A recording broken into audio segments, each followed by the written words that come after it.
George Heath White is an expert in ancient Babylonian texts. He believes a clue to the Persian king's approach to religious tolerance and imperial control can be found on an ancient clay cylinder.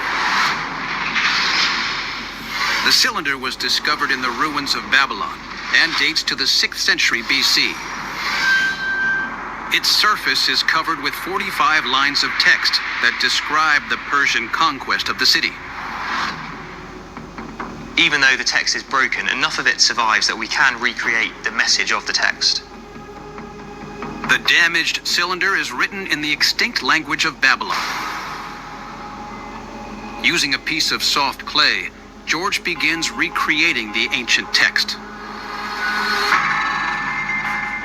Reassembled from several broken pieces, the ancient clay cylinder contains a declaration in cuneiform script in the name of Persia's King Cyrus the Great. It's very damaged, the original cylinder, but we can just make out the word Lemuti, which means evil. Cyrus is saying by writing this cylinder that the king of Babylon, Nabonidus, is disrespectful, he's evil, and Cyrus is going to come in and change that. He's going to come in and be a true Babylonian king. Cyrus declares that the Babylonian god Marduk sanctions his takeover. So in Babylonian, this reads, Marduk Belu Rabu Taru Nishishu Ebsheti Damkata Ulibashu Isaru Hadish Ipalis.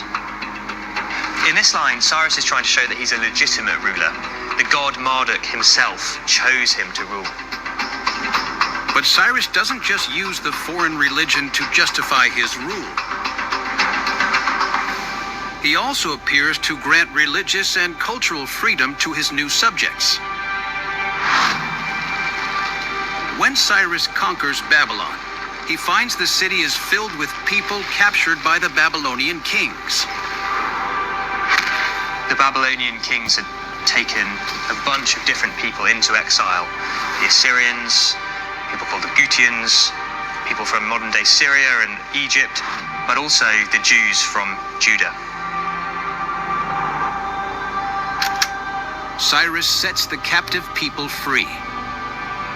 So here we read in Babylonian, Nishishunu upahirama utir dadmishun. And that means, I gathered all the people and returned them to their settlements. Those who stay are free to follow their own religion. This policy was incredibly unusual. He's letting them worship their own gods and have their own cultural identity. But is Cyrus true to his word, or is this all just Persian propaganda? George believes a clue can be found in the Bible. The Old Testament book of Ezra records Cyrus's move. Thus saith Cyrus, king of Persia, the Lord God of heaven hath given me all the kingdoms of the earth, and he hath charged me to build him an house at Jerusalem.